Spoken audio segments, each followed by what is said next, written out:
The warning lights flashed red across the monitoring station's main display. Deep in the cold darkness of space, Station Omega-7 had been humanity's watchtower for over 200 years. The alien crew working the night shift had seen strange things before, but nothing like this. "Sir, you need to see this," called out Technician Vexhi, his forearms dancing across the control panel. His species, the Methodians, were known for their precise measurements and careful work. They did not make mistakes with their readings. Commander Torben rushed to the display screen. The large insect-like alien had commanded this station for 15 years. His compound eyes studied the readings with growing confusion.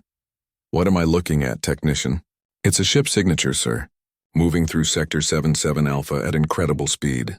But the energy readings..." Vexhi paused, checking his instruments again. "Sir, this cannot be right." The display showed a massive object moving through space faster than anything had a right to move. The energy signature was unlike anything in their databases. It pulsed with power levels that should have torn any known ship apart. "Run a full diagnostic on all sensors," Torben ordered. "This has to be equipment failure." While the technicians worked, Torben studied the readings more carefully. According to their intelligence files, the humans in that sector barely had working fusion drives.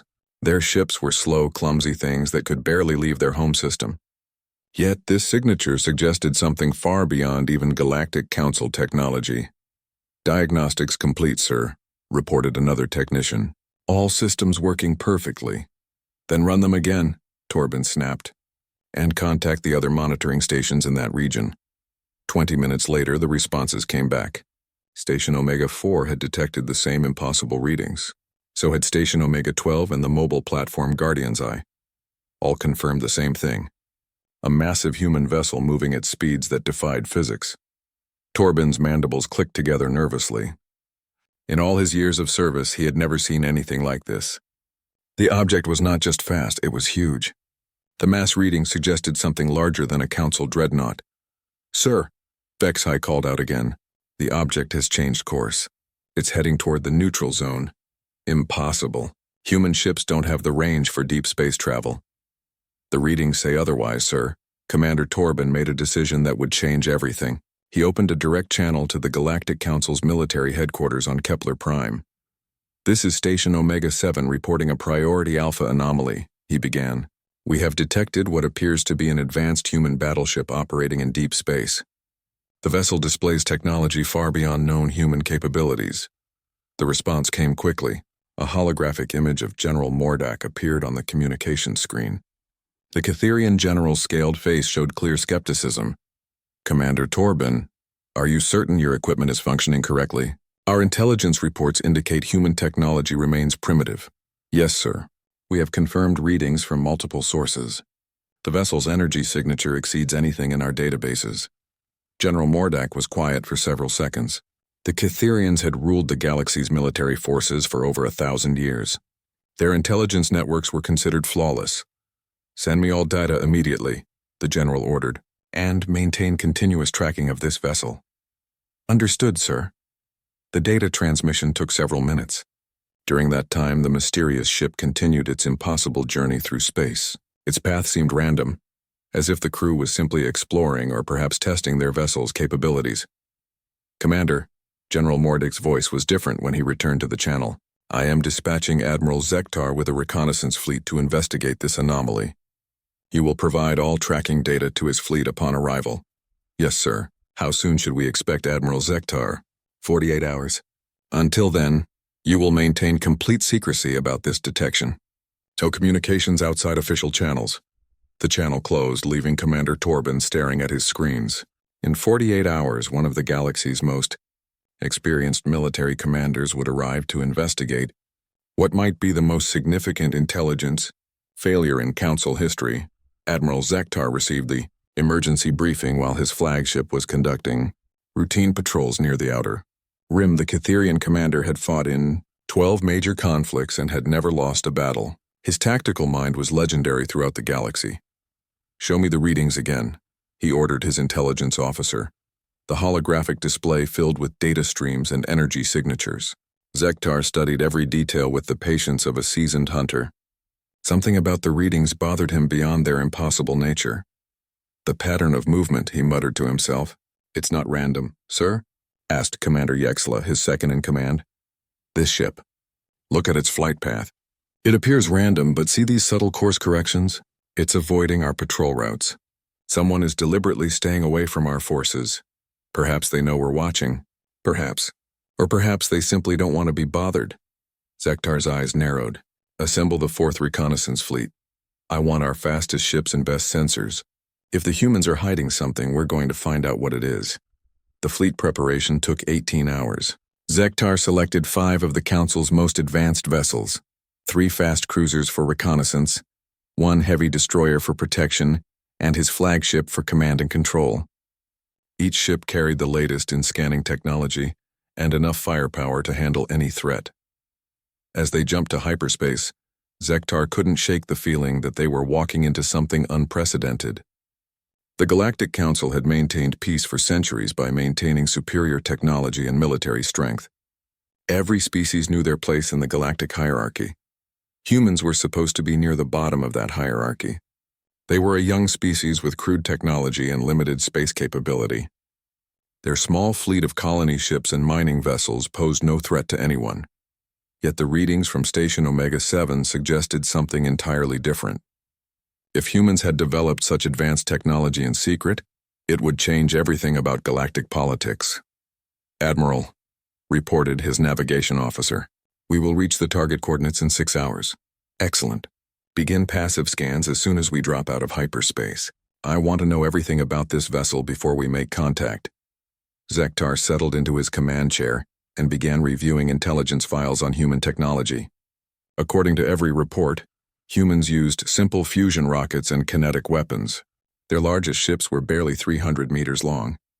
Their military consisted of a few dozen patrol boats designed for system defense.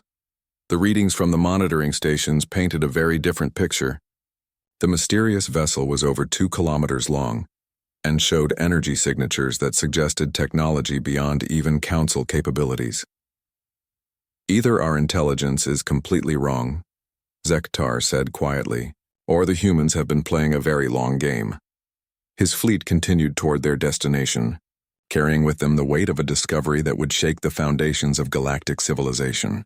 Unknown to Admiral Zektar, his investigation was about to reveal that humanity's apparent primitiveness had been the greatest deception in galactic history. The mysterious battleship continued its journey through space, its crew fully aware of the alien fleet approaching their position. Captain Sarah Chen studied the tactical display with calm professionalism, knowing that first contact was about to become much more complicated than anyone in the galaxy could imagine. Admiral Zektar's fleet dropped out of hyperspace at the edge of the target system. The silence on the bridge was absolute as every sensor focused on the coordinates provided by the monitoring stations. Contact confirmed, reported Sensor Officer Dexmill, bearing 27 Mark IV. Distance 50,000 kilometers. On screen, Zektar ordered. The main display flickered to life and every officer on the bridge fell silent. The human vessel hung in space like a sleeping giant, its hull gleaming with a strange inner light. It was massive, easily twice the size of Zektar's flagship. But that wasn't what made the seasoned warriors stare in shock. The ship was beautiful. Its design flowed like liquid metal, with curves that seemed to bend space around them. Strange patterns of light moved across its surface like living veins. The hull appeared to shift and change as they watched, as if it existed in several dimensions at once. By the ancient stars, whispered Commander Yexla. What is that thing? Run full scans, Zektar ordered, his voice steady despite his amazement. I want to know everything about that vessel. The scanning beams reached out toward the human ship. Immediately alarms began sounding across the bridge. Sir, our sensors are being reflected back at us, reported Dexmill. The hull appears to be made of some kind of quantum-locked material. Our scans cannot penetrate it. Impossible. Council sensors can scan through any known material. Not this material, sir. Whatever that ship is made of, it's beyond our technology. Zektar studied the readings with growing concern. The energy signatures coming from the vessel were unlike anything in their databases. Power readings fluctuated in patterns that suggested the ship was barely using any of its actual capability. Life signs? He asked. Approximately 3,000 beings aboard, sir. But the readings are strange. Some appear human, but others... Dexmill paused. Sir, some of the life signs don't match any known species in our databases. Sir, called out the communications officer. We're receiving a transmission from the human vessel. Put it through. The screen changed to show a human female in what appeared to be a simple military uniform. She had short brown hair and calm brown eyes that seemed to look right through them. Behind her, the bridge of her ship was visible, and it defied explanation. The space seemed larger than should be possible given the ship's external dimensions. Crew members moved through areas that appeared to exist in folded space-time. Displays showed information that seemed to update faster than thought itself. Greetings, the human said with a pleasant smile. I'm Captain Sarah Chen of the United Human Naval Ship Defiance. You seem to be scanning us quite thoroughly. Is there something we can help you with? Admiral Zektar composed himself quickly. I am Admiral Zektar of the Galactic Council 4th Reconnaissance Fleet. We detected your vessel operating in this region and came to investigate.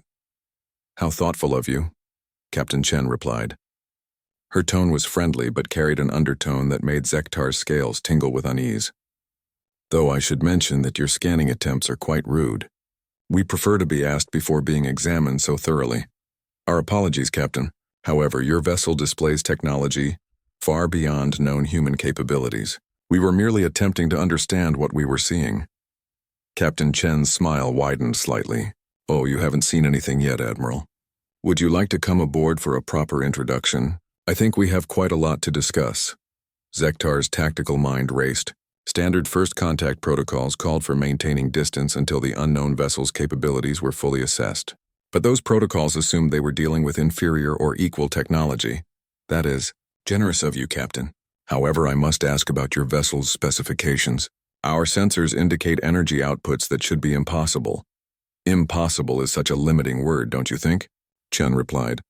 We prefer to think of it as creative problem-solving. But please, Admiral, bring a small shuttle. We have much to discuss, and some conversations are better held in person. The transmission ended, leaving Zektar staring at a blank screen. Around him, his bridge crew exchanged worried glances.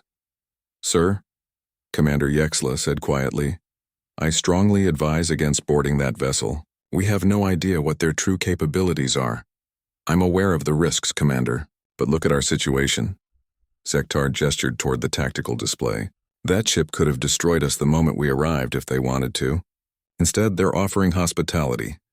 Or it could be a trap.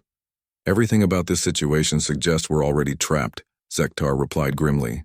The question is whether we spring it ourselves or wait for them to spring it for us. He studied the human vessel again. Its energy readings continued to fluctuate in patterns that made no sense. Whatever power source they were using, it operated on principles unknown to galactic science. Prepare Shuttle Bay 2, he ordered. Commander Yexla, you have the bridge. If anything happens to me, withdraw immediately and report to Council Command. Sir, perhaps we should send a probe first, or... No. Zektar's voice was firm. This Captain Chen struck me as someone who values directness. We'll meet their gesture of openness with our own. 20 minutes later, Zektar's shuttle approached the human battleship. As they drew closer, the massive vessel became even more impressive. The hull surface rippled with energy patterns that seemed to respond to their approach.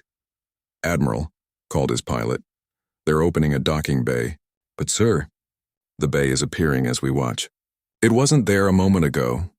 Zektar watched in fascination as the ship's hull simply flowed aside, creating a perfect docking port sized exactly for their shuttle. The technology required for such precise matter manipulation was beyond anything he had ever seen. Take us in, he ordered. The shuttle settled into the docking bay with smooth precision. As soon as they landed, the bay sealed itself and atmosphere flooded the space. Zektar's instruments confirmed that the air was perfectly suited for his species' needs. The shuttle door opened and Captain Chen was waiting for them. She stood alone in the vast docking bay, her hands clasped behind her back in a relaxed posture. Welcome aboard the Defiance, Admiral, she said warmly. I hope your flight was comfortable. Most educational, Captain. Your docking procedures are unique. We like to think of ourselves as accommodating. Shall we? She gestured toward what appeared to be a simple corridor. As they walked, Zektar noticed that the corridor seemed to extend much further than should be possible given the ship's external dimensions. The walls showed no visible technology, yet he could feel power flowing through them like a living thing. Captain, he said carefully, I must ask directly. What is this ship? Our intelligence suggests human technology is far more limited than what we're seeing. Captain Chen stopped walking and turned to face him. Her smile was still friendly, but her eyes had grown serious. Admiral, how much do you know about human history? Our files indicate you achieved spaceflight approximately 200 years ago. Your technology has progressed slowly, focusing mainly on fusion power and kinetic weapons. And you believe those files were complete and accurate? Zektar felt a chill run down his spine. Are you saying they were wrong? I'm saying, Admiral, that sometimes the most dangerous thing you can do is underestimate your opponent. The question is, did you come here as an enemy or as a potential friend? Before Zektar could answer, alarms began sounding throughout the ship. Captain Chen's expression didn't change, but she cocked her head slightly, as if listening to something he couldn't hear. It seems we have more visitors, Admiral. A hegemony war fleet just dropped out of hyperspace. This should be interesting. Zektar's blood ran cold. The hegemony were humanity's sworn enemies, a warrior race that had been threatening human colonies for decades. If they had tracked the human ship here, Captain, you need to run. A hegemony war fleet will destroy this vessel. Captain Chen's smile returned, wider than before. Oh, Admiral, you still don't understand, do you? We're not the ones who need to run. Captain Chen led Admiral Zektar to what she called the observation deck. The room was unlike anything he had ever seen, a transparent dome that seemed to offer a perfect view of space in all directions. Through the crystal-clear walls they could see the approaching hegemony fleet. 12 heavy cruisers and a dreadnought, Zektar observed, his tactical training automatically cataloging the threats. Admiral Chen, with respect, you should contact my fleet for assistance. The hegemony doesn't take prisoners. Admiral, please call me Captain, Chen replied, settling into what appeared to be a simple chair. And don't worry about your fleet. They're perfectly safe where they are. The hegemony vessels were massive, dark shapes bristling with weapons.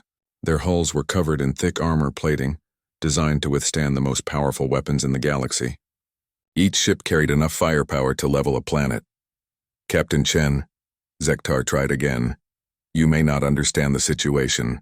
The hegemony has been at war with humanity for 30 years. They've destroyed dozens of your colonies. Oh, we understand perfectly, Chen said, her voice remaining calm. In fact, we've been waiting for an opportunity like this. The hegemony fleet was moving into attack formation. Zektar could see weapon ports opening along their hulls, preparing to unleash devastating firepower on the human vessel. Incoming transmission from the hegemony fleet, announced a voice that seemed to come from the air itself. Put it through, Chen ordered. The observation deck filled with the image of a massive hegemony war chief. General Morthak was known throughout the galaxy as one of the most brutal military commanders alive. His species resembled giant armored lizards, and his scarred face showed the marks of countless battles. Human vessel, Morthak growled. You will surrender immediately. Your primitive ship will make an excellent addition to our fleet. General Morthak, Captain Chen replied pleasantly. How nice to finally meet you in person. We've heard so much about your methods, and you know me?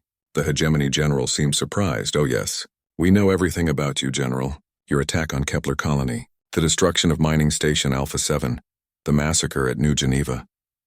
Chen's voice remained calm, but something cold had entered her eyes. We've been keeping very detailed records.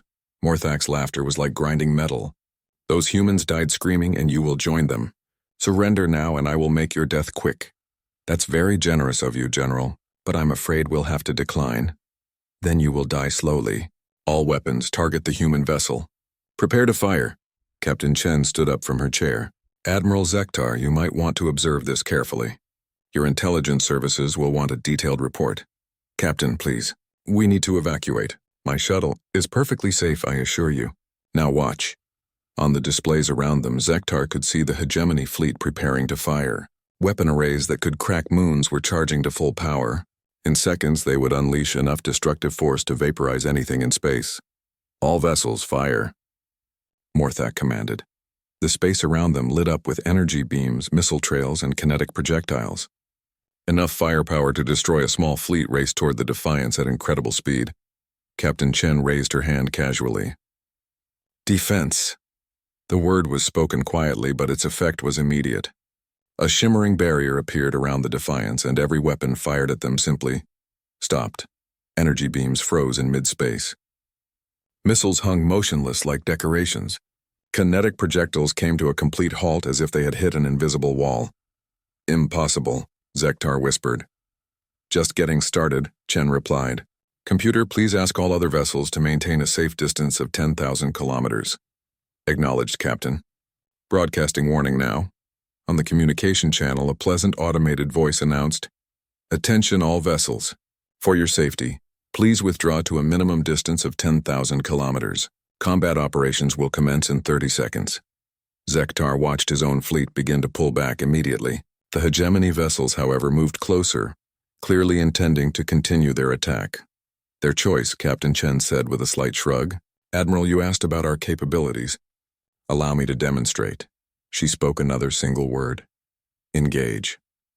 What happened next would be remembered throughout galactic history as the day the universe changed forever. The Defiance didn't move. It didn't even seem to do anything. But space around the hegemony fleet began to alter. The first hegemony cruiser simply came apart. Not exploded, came apart. Its molecular bonds dissolved, and the massive warship became a cloud of individual atoms that sparkled like glitter in the starlight. Molecular disruptor, Captain Chen explained calmly. We found it more humane than traditional weapons.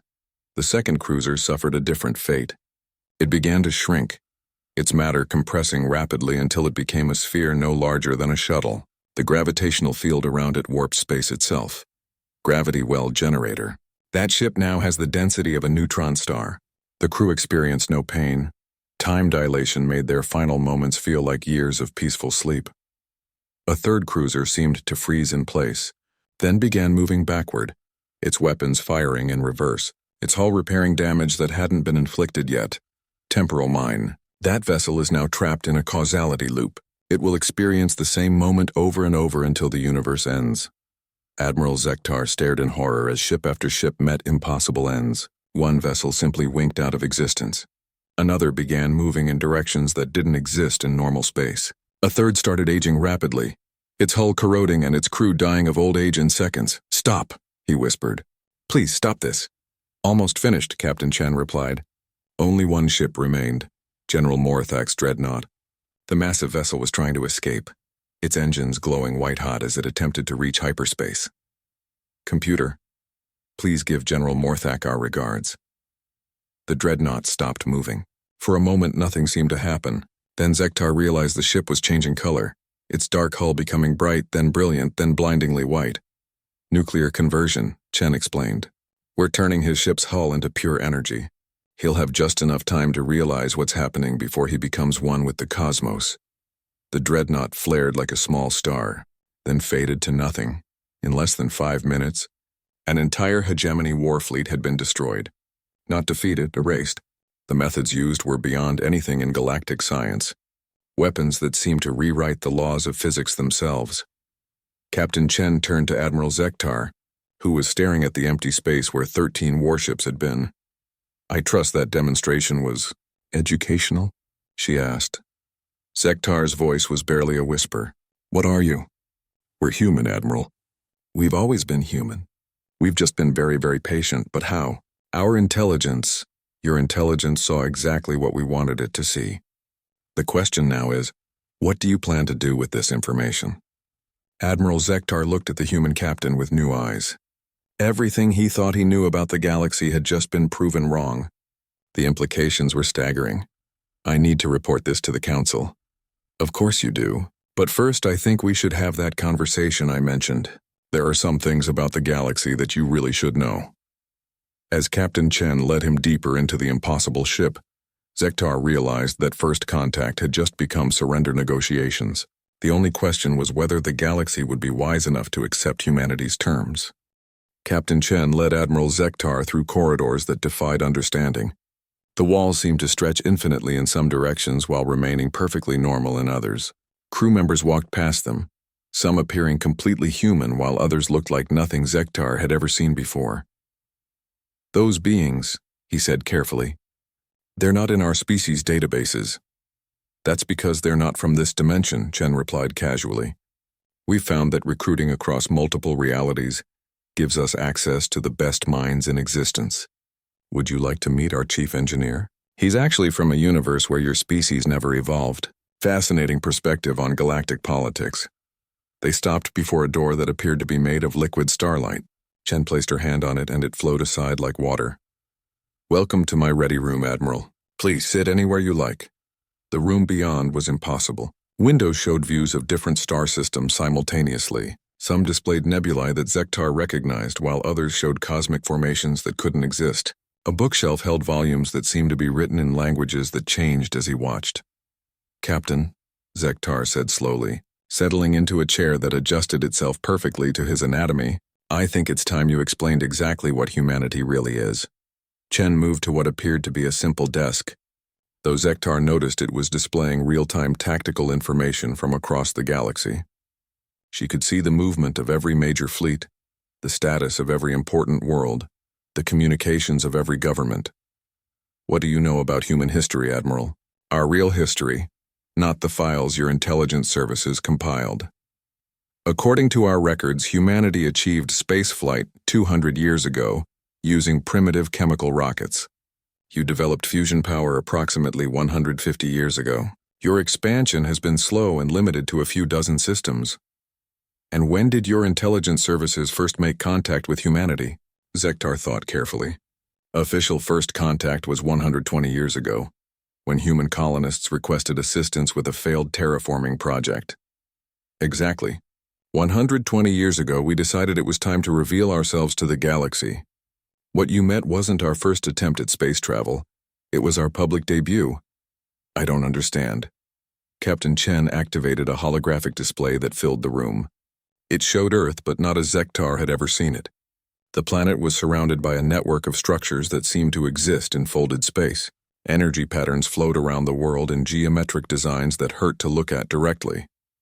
This is Earth as it actually exists, Admiral. What your ships see when they visit our home system is a carefully constructed illusion.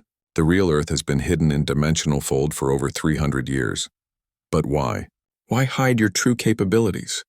Because, Admiral, humanity learned very early that the galaxy operates on a simple principle.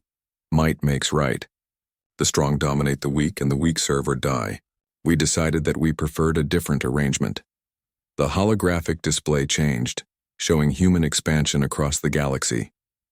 But instead of the slow, limited growth in their intelligence files, this showed human presence in thousands of systems, their influence extending throughout known space.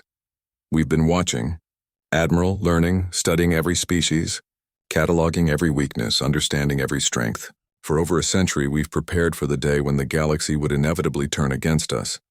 But the colonies that were destroyed, the attacks by the hegemony, were allowed to happen, Chen said quietly.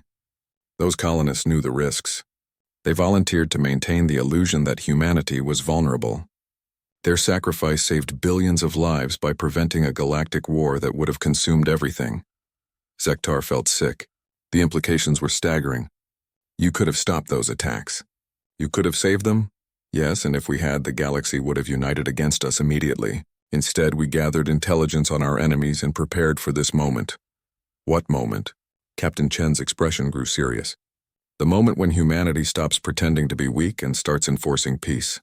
The holographic display changed again, showing battle fleets hidden throughout the galaxy.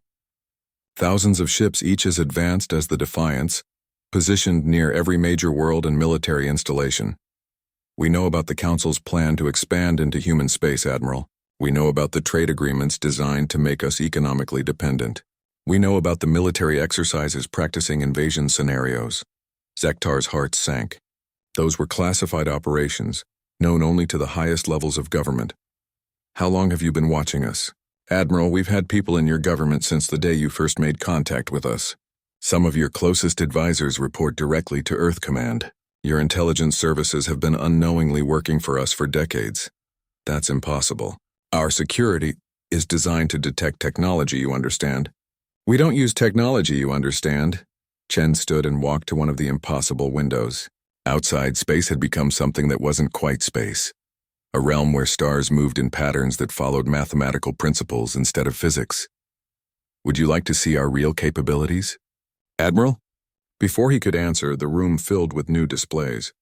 They showed human facilities throughout the galaxy. research stations hidden in the cores of dead planets, manufacturing centers built inside artificial dimensions, defensive platforms that existed in the spaces between atoms. We don't just have ships, Admiral. We have infrastructure. We can build a fleet in hours, move populations across the galaxy in minutes, or make entire star systems disappear from normal space-time. We've solved problems that your species considers theoretically impossible. But how? How did you advance so far so quickly? Because we had help. The statement hung in the air like a challenge to reality itself. Help? Sektar whispered. There are other galaxies, Admiral. Other dimensions. Other versions of reality where different species became dominant. We made contact with ourselves. Versions of humanity that took different evolutionary paths. We shared knowledge across infinite possibilities. The holographic display now showed something that broke Sektar's mind. Infinite Earths, infinite humanities, all connected by technology that transcended not just science but existence itself. We learned from a humanity that never left their home planet, but became masters of pure thought. From a humanity that achieved perfect unity with their machines. From a humanity that discovered how to rewrite the fundamental forces of nature. From a humanity that became beings of pure energy. And they all helped you. We all helped each other. The result is what you see now. A human civilization that has become something beyond what any single universe could have produced. Admiral Sektar stared at the displays, trying to process what he was seeing. Humanity wasn't just more advanced than the galaxy knew. They were more advanced than the galaxy could comprehend. What do you want from us? He asked finally. Peace, Admiral. Real peace. An end to the cycle of conquest and domination that has ruled the galaxy for millennia. A new order where strength protects the weak instead of exploiting them. And if we refuse? Captain Chen turned from the window, and for the first time, Sektar saw something other than friendliness in her expression.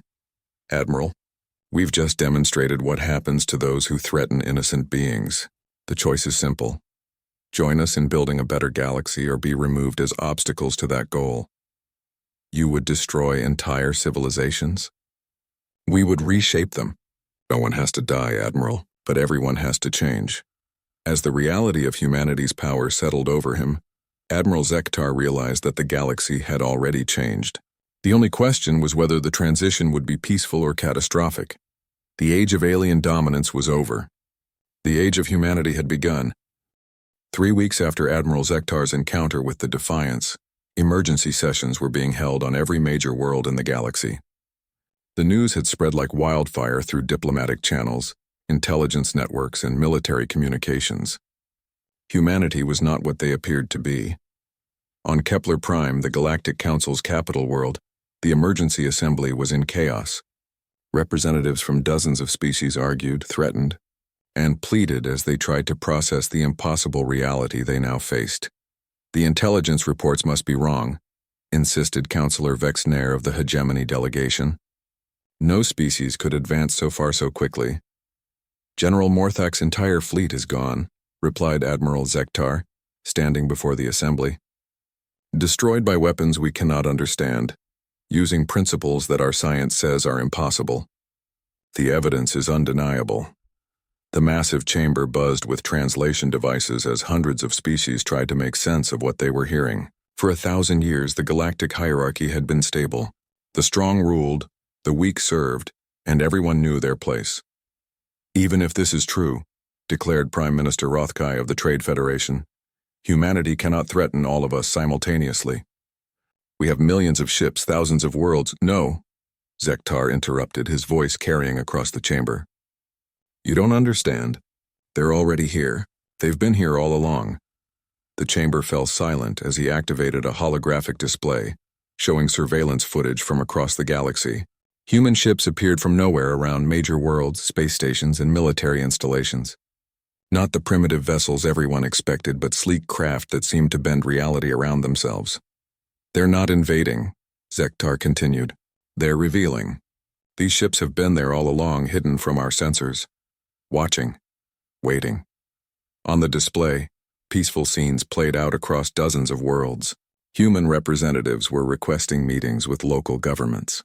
No threats, no demands, just polite requests for diplomatic contact. Councillor Tekvar of the Methodian Union raised a tentacled arm. What do they want?